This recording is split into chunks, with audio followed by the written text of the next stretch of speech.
Welcome back to Africa 54. Coming to America is a dream of many in Africa. Now, for those who make it here, though, they often find out that the process of integrating and eventually contributing to their new community is more challenging than they anticipated. That is where Vienna Mbagaya comes in. Mr. Mbagaya, a public health researcher and social entrepreneur, is founder of the InvisibleNeighbors.com, which gives a platform to immigrants to tell their stories, highlight their roles as stakeholders in their communities, as well as celebrate their impact on society. Ms. Mbagaya, welcome to Africa 54.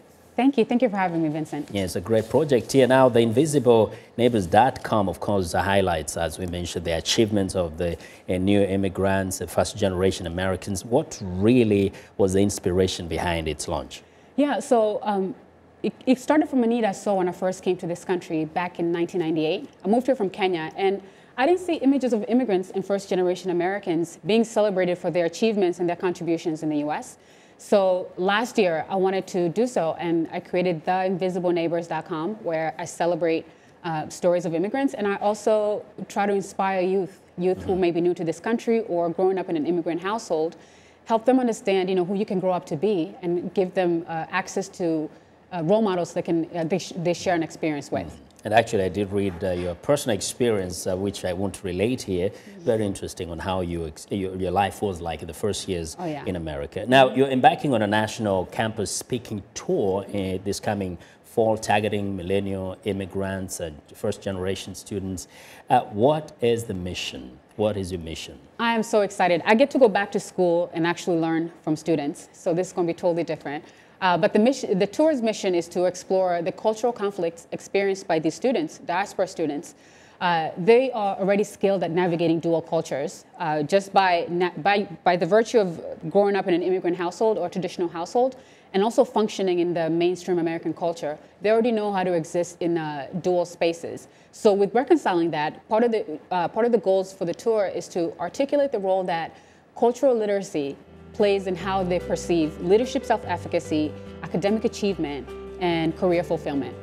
So in short, what are some of the challenges some of the students face, those who have been here for a while and those who are just coming in?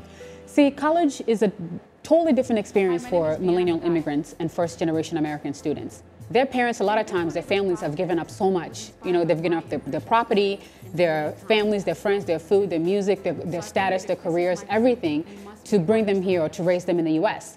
So there's a lot of pressure that they feel once they get here, once they get to college. And a lot of times they are motivated to go into those traditionally revered and traditionally prestigious careers, such as doctor, lawyer, and engineer, which is a great endeavor. I mean, not a single day goes by that I don't say I wish I was all those things all those three things at the same time. But the thing is, those endeavors are so limited. And how can you really make a good decision if you're not aware, if you're not exploring the rest of the spectrum of choices? Now, these kids came out of school and they joined the workforce. How do some of these challenges now manifest themselves again in the workforce in America? Yeah, so what happens is this is later manifested in the workforce when you find industries that lack diversity. And the solution has to be a shared experience, has to be a shared responsibility. For example, right now, the tech industry lacks diversity. And it's a shame because it's 2014, the tech industry is so innovative and it can penetrate any market. It's penetrated the global market, any age group, every demographic. Yet internally, especially in the US, the staff is not reflective of the diverse consumers they serve. And that's a problem. How can you truly serve a community when you don't understand the people within the community? And this tour can help.